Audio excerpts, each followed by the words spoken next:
You've probably met your fair share of arrogant people in your life, people that think no end of themselves and that they're smarter than everybody else. But ironically, the smarter you think you are, the less smart you actually are. So let's go ahead and talk about the science behind that to clarify why humility is a much better option. So if you believe that you already know everything, then there's no incentive for you to learn anything new.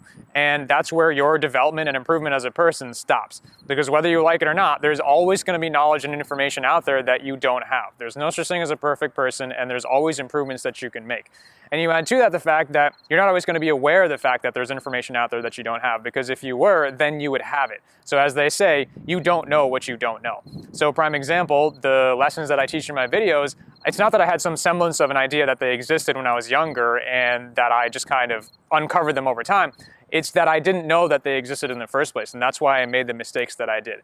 But thankfully, eventually, I had an open mind about it, and that's where I started learning more and more about it. So it's always an easy assumption to make that you know everything when there's no outward indicator that you don't, because information doesn't always just tell you it exists and then implant itself magically into your mind. You do actually have to go out there and actively seek it, and the first step to achieving that is not thinking that you're a perfect person. Now, you also have to factor into this the definition of intelligence, and I think a lot of people mistakenly assume that it's academic intelligence, that defines how smart someone is, how well they do in school, the grades that they get, their SAT scores, what have you.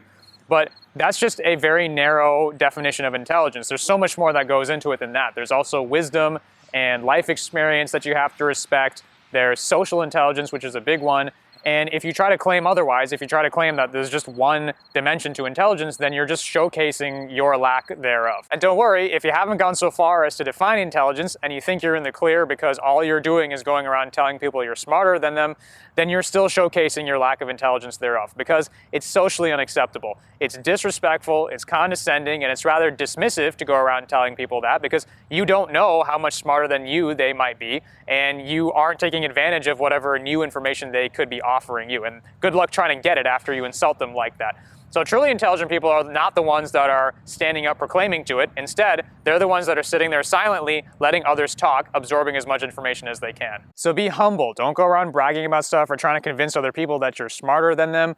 That's not an admission of inferiority or incompetence by any means. Instead, you're just saying that you have an open mind and you're willing to learn. And that's really what matters the most. So hope this was informative for you, and I'll see you around.